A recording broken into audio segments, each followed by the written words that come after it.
Welcome to Extraterrestrial Reality. Today we're going to try something different. We're going to try an on-location podcast. So I'm basically filming this and because I want to show people an area where a guy saw a giant flying saucer zoom out of a water-filled coal mining stripping pit back in the late 1960s. And we're going to, there was an article that I wrote about this back in the late 1990s, and I'm going to talk about that. And I want to go to the spot. Now, I've brought this subject up before. I have talked about this incident on my podcast before, but this time I'm going to, I want to actually show people what it looks like. But again, if you're listening to this on the podcast, I'll be talking, throughout the whole thing, so it could serve just as a regular old podcast. But also, there will be a video version of this uploaded to Spotify as well, and also there'll be a video version on YouTube. And it should be really interesting. This is an interest. I always thought this was an interesting story, and it involves a transmedium UAP, an object that is obviously capable of operating underwater as well as in the air. And it was witnessed by somebody flying out of the water up close at a very close range, and then straight up into the air and it zoomed off like a bullet.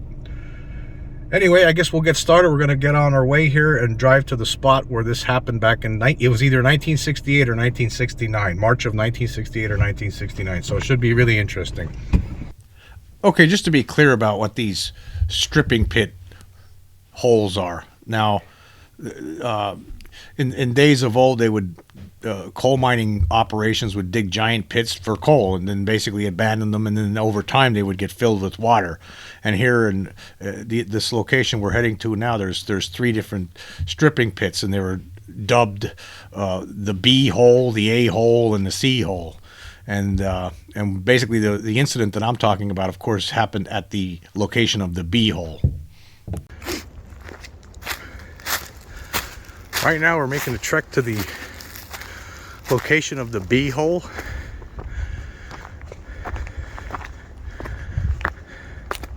Which I believe is up this way along this path. Here we are at the mysterious A-Hole stripping pit, which is right beside the B-Hole.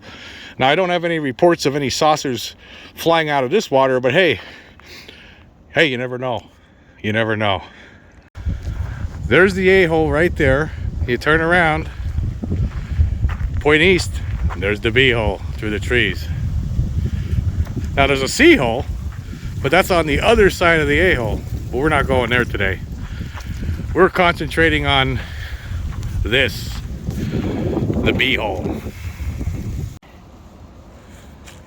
This is the site of the B-Hole. That's what this is called. It's known as the B-Hole. It's a water. It used to be a stripping pit where they mined coal out of back in the days of old, and of course now, as you see, it's been filled with water. It's been filled with water for decades and decades now. There's a B-Hole, there's an A-Hole over there, and beyond that there's a C-Hole.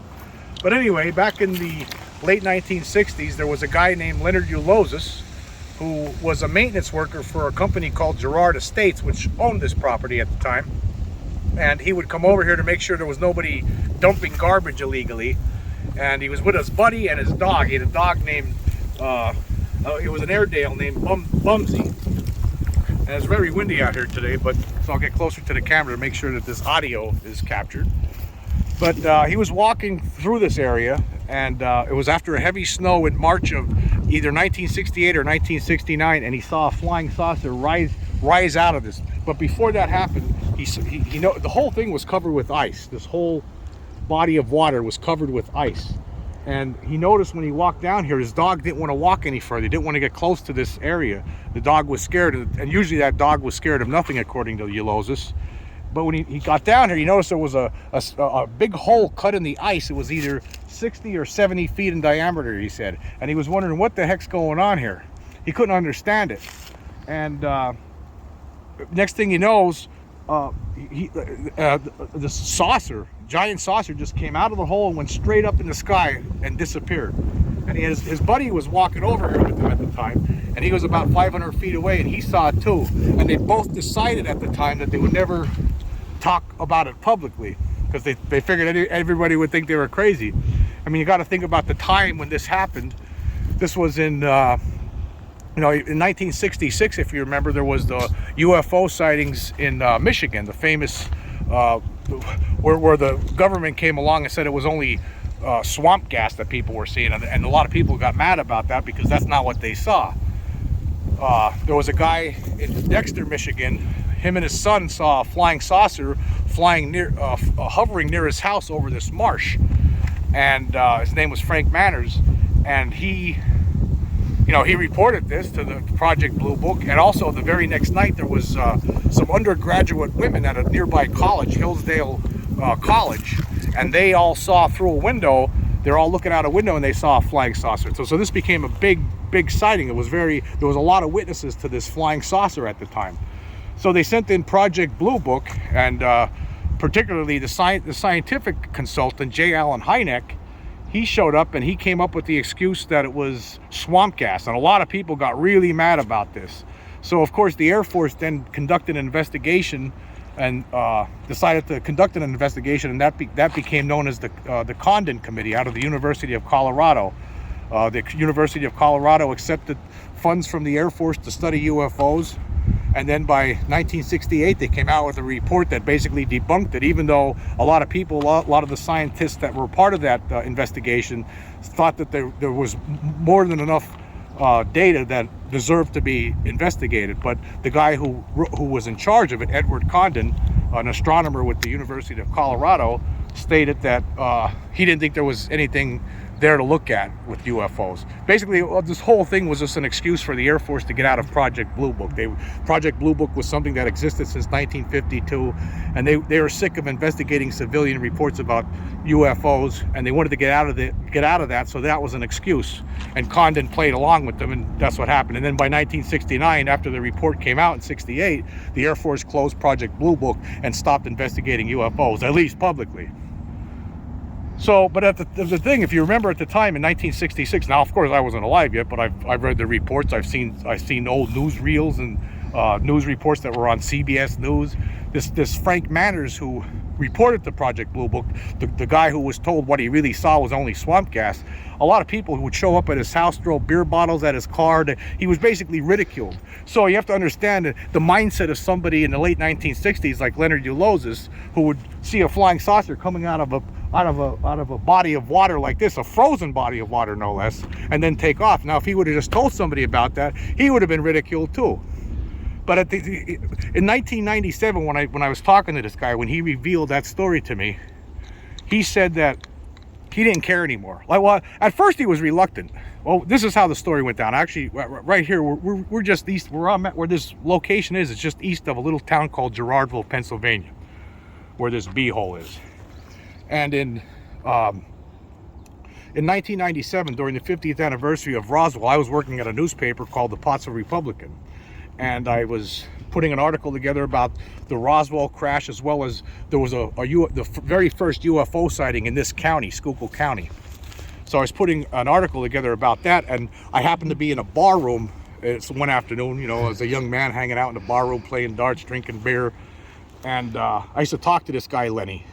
And I was in the middle of working on that story at the time, and something came on TV, and it was the Air Force talking about the Roswell dummies, right? And I was sitting there at the bar like, oh God, right? Because the Air Force was trying to say what the alien bodies that people really saw in Roswell in 1947 were anthropomorphic dummies that were dropped from high altitudes from 1953 to 1959. It was just absolutely absurd. But yet, you know, I'm watching TV and the press is just playing along with it because they never investigate the mainstream media. But I mentioned something to Lenny, who I knew this guy. I talked to him every time. He's one of those old guys in the bar. You talk to him, you know, about anything. And I mentioned to him, I said, yeah, Lenny, I said, I'm actually working on a story about UFOs right now. And he's like, oh, I could tell you a story about that, Jim. So then he told me the story about his B-Hole experience. And at first I told him, I said, Lenny, you got to let me put this in the paper. This story is fantastic. This is dynamite. And he didn't want to do it. He was not interested in doing it at the time. But then I talked to him a little while. He's like, yeah, all right. Now, Lenny, another thing, just to keep clear here, Lenny wasn't a drinker. He was drinking soda pop when he went to bars. He just went there for the camaraderie. He wasn't like, he was a really nice guy. He's now passed away. At the time, he was 67 and he had a hard time getting around and everything, but he was a really nice guy.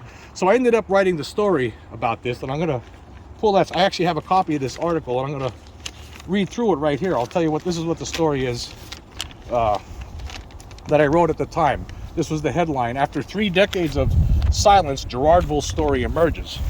For almost 30 years, Leonard Ulozis has kept a secret, but the hoopla surrounding the 50th anniversary of the Roswell incident, the alleged crash of a UFO and discovery of alien bodies in New Mexico, caused him to finally blurt it out. Ulozis, now 67, and a friend who still will not speak publicly about it, saw what they believed to have been a UFO. The site was the water-filled stripping pit known as the B-Hole in the eastern end of the borough. The time was in March of 1968 or 1969. It was early one Saturday morning, right after a heavy snowstorm, as Ulozis, a Girard Estates maintenance worker, was checking the B-Hole for illegal dumping. His Airedale, Bumsy, usually afraid of nothing, traipsed through the deep snow with him. But when they reached the B-Hole, the dog refused to go any further. I'm just standing here, just going to stop at the article for a second. I'm standing right here in an area. Was it this area where the dog maybe stopped? I mean, I don't really know. It could be. Maybe the dog didn't. There was a little dirt road leading down to this little area, and maybe he was on his way and the dog didn't want to go any further. So he might have been standing right where I am right now, because this is there's really not any other paths around here. So this is probably the road where he saw it, where it happened. Anyway, continuing with the article, he says, Ulozis said, "I knew something was wrong, something was out of place. When I finally looked down into the B-Hole, I saw there was a perfectly cut circle in the ice, about 60 or 70 feet in diameter. At first, Ulozis thought some youths must have cut the hole, but then quickly discarded that notion because they'd have to be crazy to walk on that. Ulozis actually said he actually thought that it might be a UFO at that moment. He actually said it had to be a UFO submerged in the stripping pit, he concluded. He looked for footprints in the snow and found nothing."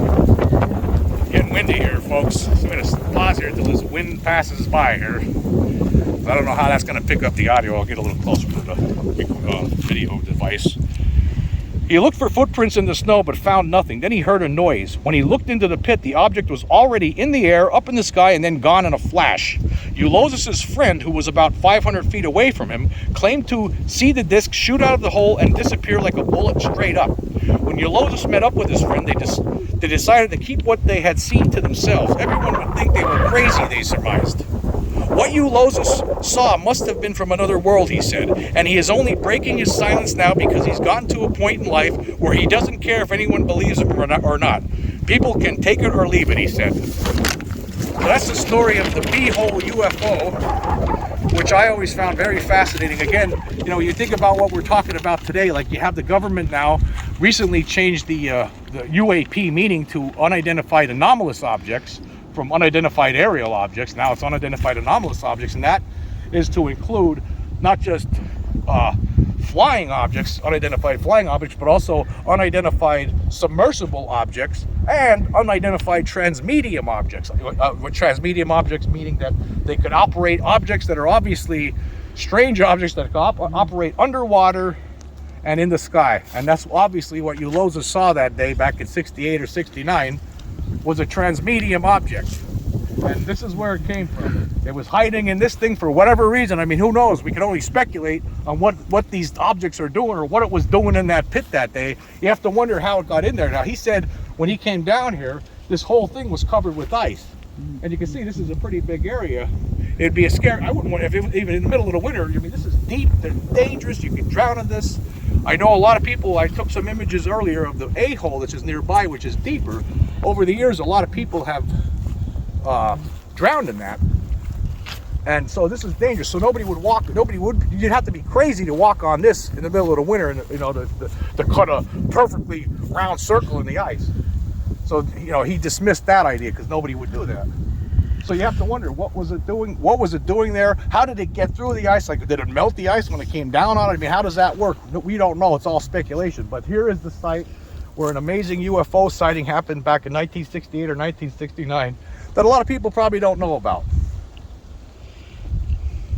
Anyway, I want to say thanks a lot for joining me here today at the site of the famous B-Hole UFO incident.